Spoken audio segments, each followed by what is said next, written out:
facing our fears, laughing through the chaos and drinking some beers. So here's to the laughs, the crumbs and the cheers, all the awkward moments, and we're still here. Cause in the end we're just doing our thing. It's our crazy life, oh, one more thing. Oh, one more thing. Oh. Hey, y'all, it's Rob. How you doing? Welcome to and One More Thing. Hey, everybody, I'm Brian. What is happening on this glorious March day? Oh, it's beautiful. Can you believe it? It's the beginning of March already. Where has 2026 gone? All 2 months of it. Right? You know, the days are getting longer. Yes, they are. It's going to be spring very soon, and you know what that means. Sneezing, watering eyes, allergy season. Right. But our winter mood should lift a little with the extra sunlight, right? Right? Wait, back up. Spring soon. So wait, are you talking meteorological spring, which happened a couple days ago, or are you talking like the spring solstice spring, which happens in 3 weeks? Totally spring solstice. Oh, yeah. What's the other one? That hasn't happened yet. Meteorological spring. What is that? So that's the calendar spring. So How is that different than March 20th? do you not watch the weather dudes or the weather gals or the weather people? I see them telling me it's going to be cold out, or they say it's going to rain. It's not going to rain. You know, whatever. Sure. So the weather people, they base it on the calendar. So December, January, and February are winter in their world, and then March, April, May is spring. So it starts at the beginning of the month. Right. June, July, August is summer. Okay. September, October, November is fall. At any rate, it's still spring, right? Yeah, it is spring. It is Okay. spring, yeah. And yes, the days are getting longer. Did you know on average throughout the last couple of weeks in February and now into March, we're gaining 3 minutes of sunlight a day? Really? Yeah. Is that why I feel better? That's absolutely right. And then coming up soon is daylight savings, so it's like we're gaining an hour of sunlight. I know we're not, but it feels like it. It's not actually true. I know it's not, but it feels like it. Does it though? Yeah, kind of. Just makes me tired. Well, no, because the sun's out later at night now, so you can go for your evening walks and have some sunlight. Oh, you mean all the walks that I do now? Right. I'm going to start walking people. I am. Are you? You're on it. Yeah. I have faith. It's going to happen. Yes. Hey, what do you call a cold dog? What? A chili dog. That's lame. What do you call a penguin in the desert? I don't know. Lost. What do you call? I'm kidding. I only have two. That is one depressed penguin. Right? Yeah. I never thought I had an issue with the changing of seasons, though. Mm-hmm. No? It's one of the things I like best about Minnesota, though, is that all the changes of the seasons, but it does really have effect on us. It has a huge effect on us. But I funny, I had this conversation with somebody at work a couple of days ago. I would not want to live anywhere else because of the change of seasons. I love the change. I like the change, too. That's love really it. cool. Absolutely love it. Absolutely. What's your favorite season? Probably fall. Yeah. I love when the leaves change. I hate the yard work, but I love the Christmas in the air. I love football season. I love fires outside in the fall. It's just fun. I would say spring and then fall. Yeah. I like the change of color and everything, but I don't like football. Sorry. Yeah. I like summer because we have lakes and boats. Yeah. That's fun. I like looking at the snow, but I'm not a big fan of the snow. I like the snow. Yeah, I like it. I used to ski a lot. Downhill ski or cross country ski? Yeah, downhill. Really? Actually, I did race in high school for when you did cross country racing. Really? Yeah. I used to cross country ski. Yeah, I was the best shape of my life. I downhill skied once. Did you? Didn't on like my it? face. I True story. On my face down the hill. Gave it up after that. I snowboarded once in my life and didn't realize that when you're snowboarding, you want to always lean back. Okay. Never did it. Yeah, I leaned forward, and what happens when you lean forward? What? You face plant really, really, really fast. And I actually put my hands out to stop me, and my elbow went into my rib. Ouch. And I had to go to the ER. Oh, no. Did you break something? No, because that's why I had to go to the ER, because it hurt that bad. Oh. Have you snowboarded since? I am not. I did it once and one and done. Yep. That was it. Yep. It's kind of my downhill skiing days. Yeah. One and done. Yep. So our topic for today then, so that's going to be how the seasons changing really does affect us. I think that's a fantastic topic. It's a great idea. Yeah. So human cognition is deeply embedded in the natural rhythms of the environment, of the seasonal cycles. The predictable shifts in temperature, daylight, ecology, and social activity create some of the most profound and measurable influences on how we think, feel, and behave. That's interesting. Mm-hmm. Across psychology, neuroscience, chronobiology, anthropology, and even economics, a growing body of research suggests that changes in seasons can meaningfully alter your mood, attention, memory, creativity, social cognition, and even moral judgment. What? I have to agree with that. What? That's a lot. I mean, does it really affect your moral judgment? Right? That's odd, right? I mean, I never thought I had an issue with this. Right. But the more I learned about this topic, I think I really do go through some winter depression and anxiety over it. Okay. I really think that spring, because that's probably why I like spring so much more, is I'm coming out of that because it's brighter out. It's nice out. The leaves are coming out. Right. I think that's so weird. I think that's somewhat normal, though, especially living where we live in this area of the country, that cabin fever is a real thing. Yeah. And you just need to, because really, the only times we see each other now in the winter, we go out once in a while and we go out and play cards, have dinner, but we do it a lot more in the other 3 seasons. Which we haven't done that lately, so we've got to get on that again. Right. That's what I'm saying. Like, I see you at coffee every week. I see you at the podcast every week, but it's not nearly as much as it is the rest of the year. Right. So cabin fever is real. Well, why don't you tell me more about it? Talk about what? Seasonal changes. Come on. Gotcha. So seasonal variations in photoperiod, which means length of daylight, is one of the most significant factors affecting cognitive function. Okay. So melatonin, the sleep-wake regulating hormone, diminishes as winter persists. A sustained lack of melatonin has been linked to lower alertness, slower reaction times, increased sleepiness, and reduced cognitive flexibility.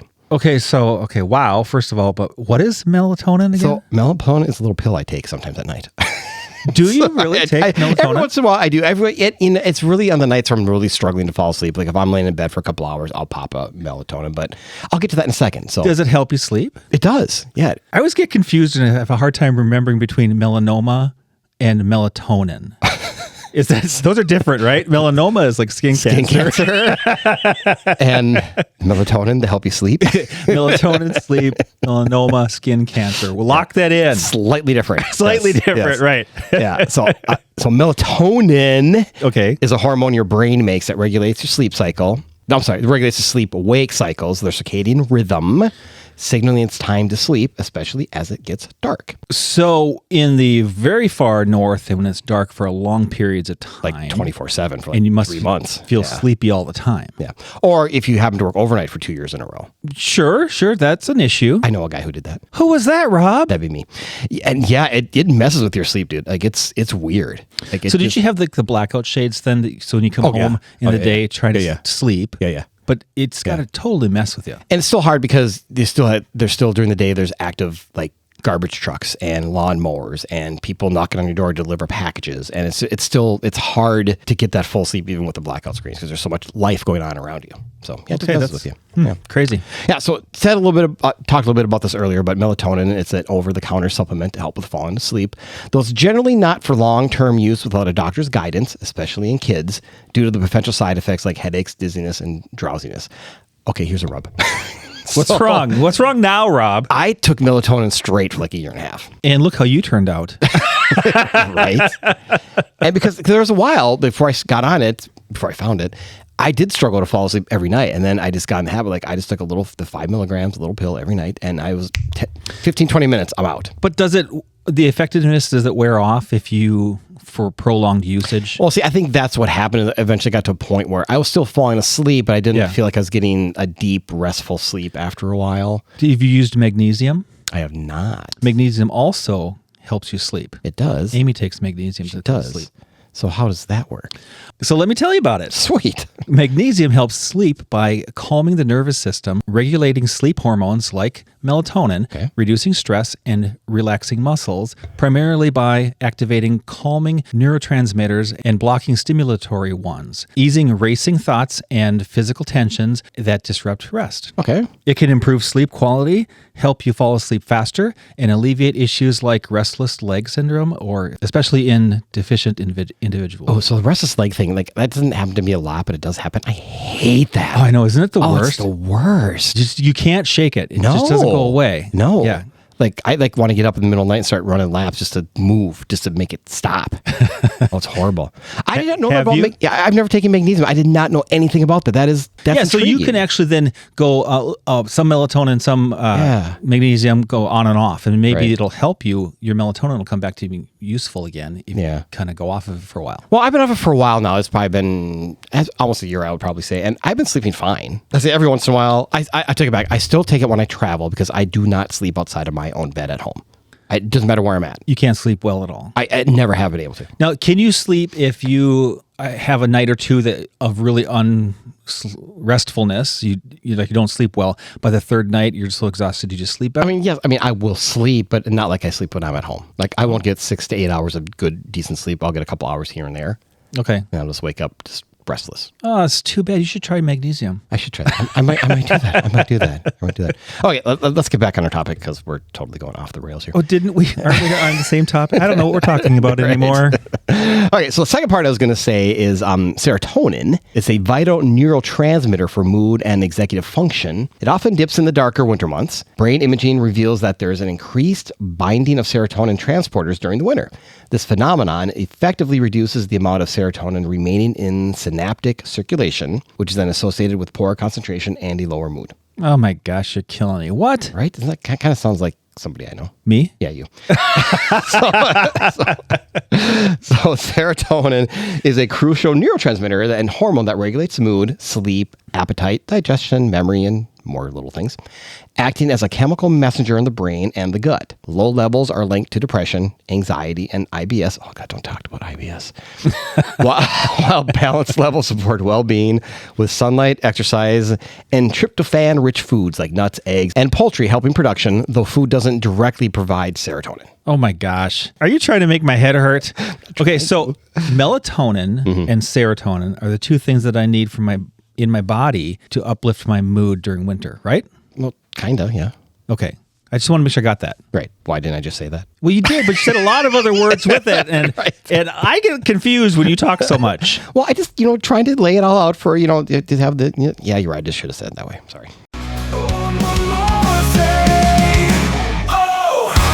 Hey, Brian, I was just outside trying to enjoy the yard, and the mosquitoes are driving me nuts. Oh, you got to call Spring Green for that, Rob. Spring Green? I thought they just did my fertilizer and weed control. Oh, they do that, and our lawn looks amazing because of it. But their mosquito control is a game changer. We can actually use our patio. You know how bad the state bird gets in Minnesota. I'm pretty sure that's the loon, but point taken. So they do lawns and mosquitoes? And total home pest control. My house is completely mouse-free. They even do liquid aerations and lawn insect control. Wow, I'm only using them for half of what I could be. You should fix that. Go to spring-green.com and get a personalized quote today. That's spring-green.com. And tell them Owen One More Thing sent you. Okay, so now you mentioned the circadian rhythm. What is that? That's a band out of Guatemala. Kidding. The cicadia. The circadian rhythm. So that's your body's natural internal 24-hour cycle that regulates physical, mental, and behavioral changes, primarily controlling your sleep-wake pattern by responding to light and darkness. Controlled by a master clock in the brain, this rhythm influences hormone release like melatonin, body temperature, appetite, and digestion, ensuring your body functions along with the day-night cycle. Okay, so is that why that my body will wake up at 6 o'clock in the morning without an alarm? Oh my God, every flippin' day it is the worst. Right. Even on weekends. Even on weekends, It yeah. drives me nuts. But I do get up and make the coffee, so I feel good about it. No, that's good. It's good to have a purpose in life. Right. Making coffee. Right. It's like that commercial time to make the donuts. They should totally, Duncan, they should totally bring that back. They should. That would be great. Those are the best. All right, so back to our topic. Secondly, when it comes to our mood changes, in some more extreme cases, you could have seasonal affective disorder, That's or sad. SAD. That's sad. That is sad, SAD. That's sad. A seasonal affective? Affective. Affective. Not effective. Affective. If it was seasonal affective disorder, it'd be said. He said, she said. It would- Okay, seasonal affective disorder. Sad. SAD. Yes. I'll just say SAD. Go sad. All right, so SAD is a clinically recognized mood disorder triggered by seasonal light reduction. Some symptoms include poor concentration, got it. Slowed thinking, got it. Rumination. What is that? What is that? Which is the repetitive, obsessive dwelling on negative thoughts, problems, stop laughing, or past mistakes. Getting stuck in a mental loop without finding solutions. I told you to stop laughing, which worsens feelings like sadness, guilt, and anxiety, and hinders problem solving. Oh my gosh, this is me. This is like a self-portrait of Brian. It's like replaying scenarios in your head. Oh my gosh, I'm doing that all the time. Focusing on what if or why questions, but instead of actions. Seriously, you pull this out of the dictionary, there's a picture of you next to it. Right? Oh my gosh. Did this, and then of course the last one is memory impairments. That's not as good as rumination, though. But those first three, did that like totally explain who I am? It totally did. Oh, I should see a psychiatrist. Oh my God. That is so funny. Okay, so diving into this topic involves more than just sleep patterns or a lack thereof. Additionally, there are a few more factors that influence how our moods change with the seasons. And what are they? Well, number one, because, we're in Minnesota, cold weather. We didn't pay for that drum sound, did we? I am extremely talented. You are. No, exposure to colder temperatures has mixed cognitive effects, you think? Yeah. Some studies show enhanced attention and vigilance in cold environments, possibly an evolutionary adaptation to harsher conditions requiring greater caution. However, You got to have great caution in this past winter. oh my gosh, it was one morning, 22 below, like temperature-wise? And I know, you can't just step out barefoot and get the mail. God, please don't.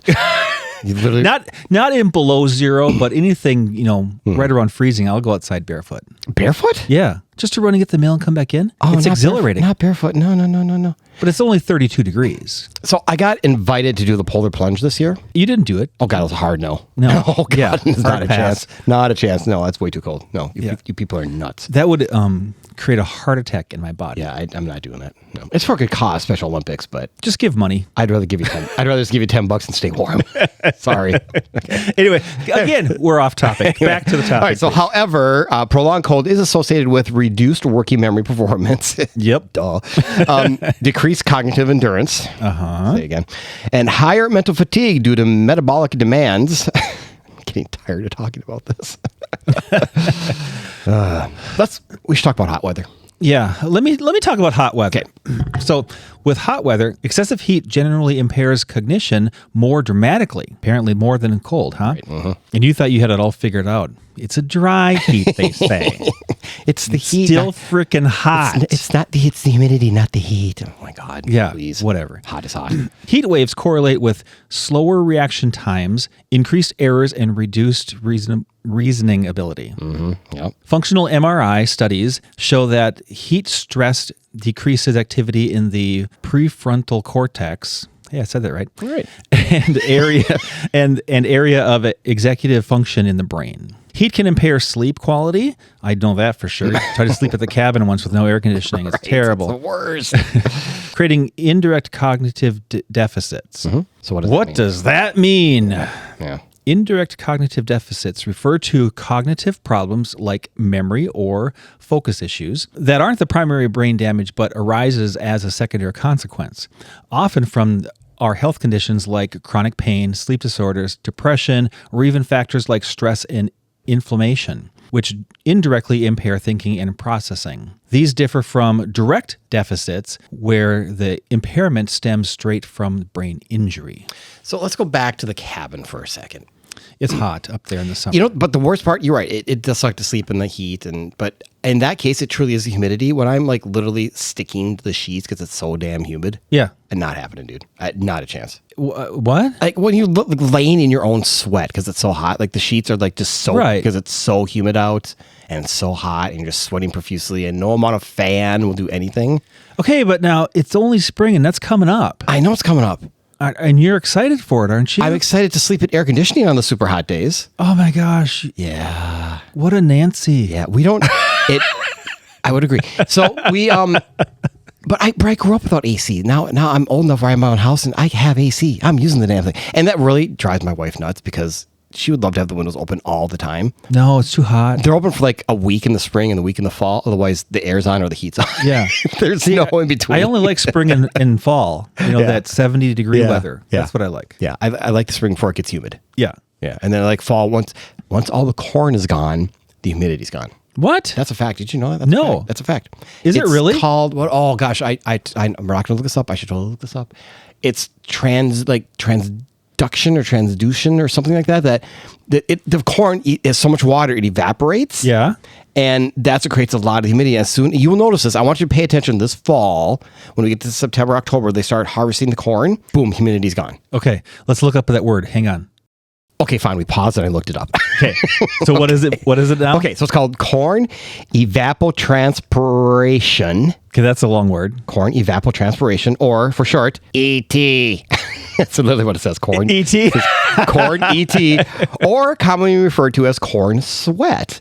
Okay. That's the process where corn plants absorb soil moisture and release water vapor through the leaves, often releasing 3,000 to 4,000 plus gallons of water per acre during their peak growth. Oh my gosh, no wonder it's so moist around 4,000 here. gallons of water per acre. It's got to be more humid in Iowa since that's the main crop. Right, but we have a lot of corn here too. We do have a lot of corn, Yeah. but not as much as Iowa. Not as much as Iowa.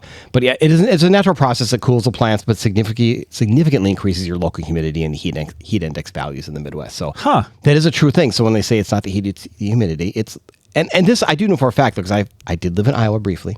And as soon as they harvest, you could see You tell a difference. a significant difference in the fall when they harvested the That's fascinating. corn. Right? That's so cool. Look at all the stupid crap we're learning. I'm glad you looked that up, Cliff. It's a little known fact. Okay, so taking all this into account, it's not just sleep that's affected. Our bodies also respond to seasonal changes in several ways, including attention and executive function. Okay. Attention tends to be highest in spring. I like spring. Right.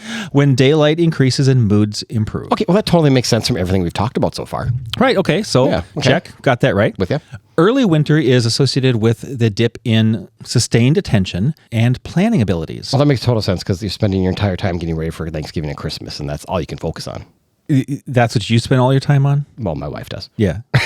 I know, you're watching sports. Go Vikings. Okay. Anyway, summer heat reduces executive functioning more than winter cold. So don't move to Arizona. Got it. Don't tell mom that. Yeah. All right. Memory. So seasonal patterns in memory have been observed across many cultures. Some studies suggest that memory formation peaks in autumn, perhaps due to optimal temperatures and stable daylight patterns. See, my favorite season. And long-term recall sometimes worsens in the winter, possibly due to lethargy and mood factors and cabin fever. I added the cabin fever, but that's just my opinion. I'm lethargic in the winter. Surprise! Just the winter, or Yeah, come on. In spring and fall, I'm good. you are. I will concur. Yes. Thanks for being on my side, Rob. You should take this one because you are Creative. creative. Let's talk about creativity. Yes. Creativity appears to be influenced by seasonal variations. Oh, really? Cool. In both mood and environmental exposures. Is that why you paint more in the spring and summer? Do I though? I don't know. Do you? Could we have I don't know if I can quantify that or not. Maybe I'll keep a journal. You should keep a I'll journal. keep my 100th journal of all these things. I've lost track. I've lost track. How high is that stack next to your bed of journals? that by the I way? don't touch and write in ever. Right. Anyway, back to creativity. Winter may promote creative introspective thought. Longer nights and indoor time may foster reflection and generative thinking. Oh, that makes sense. That's what I'm doing my gratitude journal because I've been indoors for so long. So you're doing that journal. Just that one. That's all. That's all. The other stack's too high to get into. I can't get to the bottom of that step. Right. Okay, and spring and summer can enhance divergent thinking due to greater sensory stimulation, outdoor exploration, and social interactions. Just what you said. More social interaction in the spring and the summer because we see each other more. Right. And you're also more active because you're swatting mosquitoes, unless you have a spring greenhouse. Way to tie that back to the ad we just heard. Right? Convenient how that works. All right. Emotion regulation. Light and temperature both affect the neural substrates involved in emotional regulation. Winter depression and irritability correlate with low sunlight and reduced serotonin. I can totally concur. Summer months often show increased optimism and social motivation. That's cool. Yeah. Now, how about social behavior? Okay. Seasonal rhythms shape our attitudes towards others. Did you know that? I do now. I'll just say I'm sorry right now. On it. People tend to be more socially outgoing in the summer. Yes, we are. Partly due to increased outdoor gatherings and higher dopamine levels. I mean, what do you like better than like an outdoor summer party in a backyard or an outdoor bar? It depends what the temperature is. Well, that's true. In the spring, I love it. Right? There's that.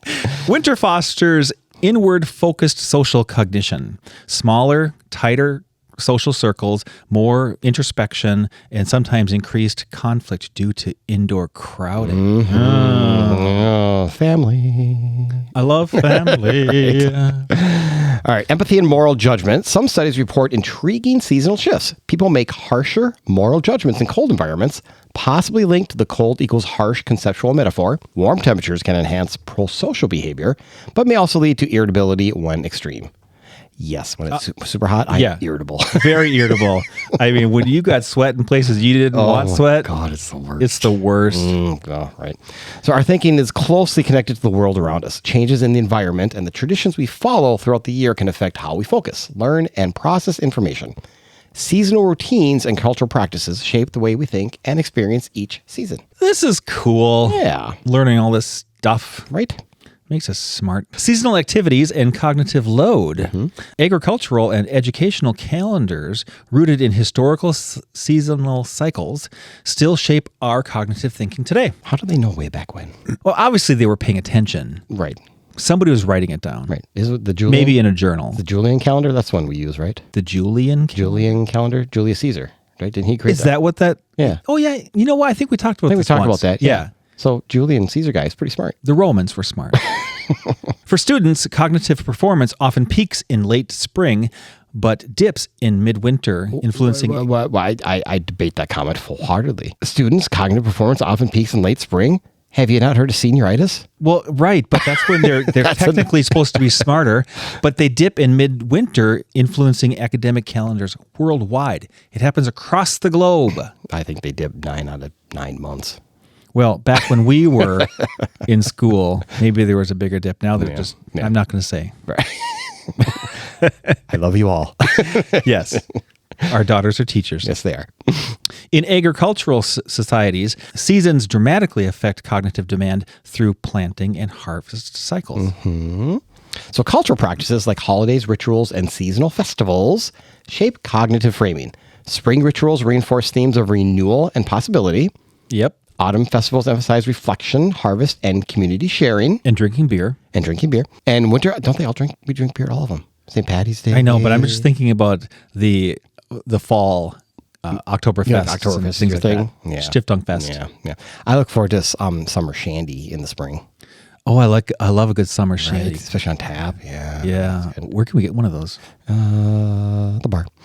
And winter holidays promote social bonding, which can buffer cognitive and emotional stress.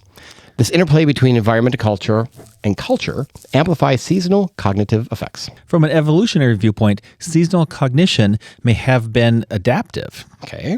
For winter, conserve energy, engage in long-term planning, reduce risky behavior. Okay, so I can paraphrase that. And so conserve energy, eat more. What? Eat more. Eat more? Yeah. To put on fat? Well, yeah. For the winter? Yeah. The cold winter months? Yeah. For summer, explore, cooperate, pursue social opportunities, gather resources. So exercise more.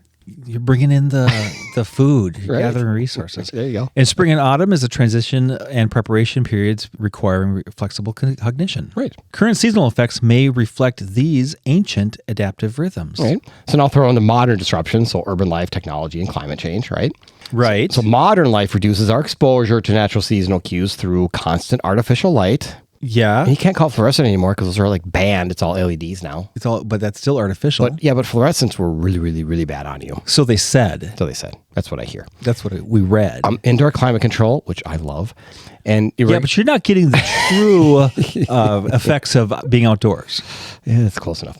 And irregular work schedules and screen time. That one I do agree with. Yes. Sometimes too much screen time. Too much screen time. And I'm just as guilty as anybody else. So these disrupt natural circadian rhythms, reducing but not eliminating seasonal cognitive shifts. So, okay, you can have a seasonal cognitive shift. So each time of the season, we change and change and change. Mm-hmm. And then you're saying that the screen time kind of messes with that. It jacks it all up. Not all of it. Yeah, it jacks it all up. I like my screen time. Well, of course you do. That's why we're all addicted to it. But it messes you up. How many hours do you do a week? Do you get the little message on your phone? Nope. I refuse to have that little setting on my phone. No, come on. Yep. I was only 3 hours and 55 minutes last week. For the week? Average, yeah. I think that's per day, dude. No. Yeah, that's a day. Oh, a day. Okay, yeah, there you that's go. the average a day. Yeah. That's too much. I'm saying this in general, not saying for you. I'm just saying in general. That's just too much. No, we can back up. Are you talking screen time on your phone or like screen time watching TV or working? Sorry, that was only my phone. Okay. That does not include any of this computer that I'm looking at right now. So you're thinking more like 16 hours a day. More than that. Right. All right. So one thing to add, though, climate changes may also increase cognitive stress. Extreme heat can make it harder for people to think clearly. Yes. And unpredictable seasons can cause anxiety and make time feel less stable or predictable. And I do agree with the unpredictable seasons, not even seasons, but unpredictable weather. Since I'm not going to get on a political soapbox, but our whole global warming, whether you believe it or not, our weather patterns are distinctly changing. Yes, our they are changing. Our weather is more extreme than it has been ever. I know. In recent memory. So, but there are some cases that show, or some signs that show that it is cyclical. Yes. So yes, the Earth is just going through a change. A thing. Yeah. Going through a thing. Mm-hmm. Yep. Well, that's deep. So to conclude our topic here on the seasonal mind, the seasons collectively influence human cognition through an intricate network of biological, emotional, environmental, and cultural pathways. While modern environments have dampened some of these cyclical effects, they remain embedded in our psychology and physiology. Seasonal cognition is best viewed as a dynamic, rhythmic system shaped by solar cycles, temperature changes, social rhythms, evolutionary history, cultural practices. I feel better already. Knowing this information, yes. Yeah. It was a good topic. Cool. That's awesome. I like it. As always, please follow us on the socials at Oh and One More Thing Pod on Facebook and Instagram for highlights and news of our upcoming shows. And if you have a show idea for us or just want to give us some feedback, shoot us an email at ohandonemorethingpod@gmail.com. We would love to hear from you. Plus, we still have some merchandise, t-shirts and caps. They're going fast, so if you're interested, just send us an email. They are? Well, that's what I like to tell people. Yes, they are. They are. Get yours now. Oh, and one more thing. Far from being a backdrop to human life, the seasons are active participants in the way we think, feel, connect, and imagine. So when you are feeling changes within yourself, remember that they are all part of a natural rhythm, one that invites growth, reflection, and renewal. Aw, that's a nice way to put it. So sweet. Bye, everybody. Bye, everyone. You know, a donut would help me right now. Oh, my God, you think?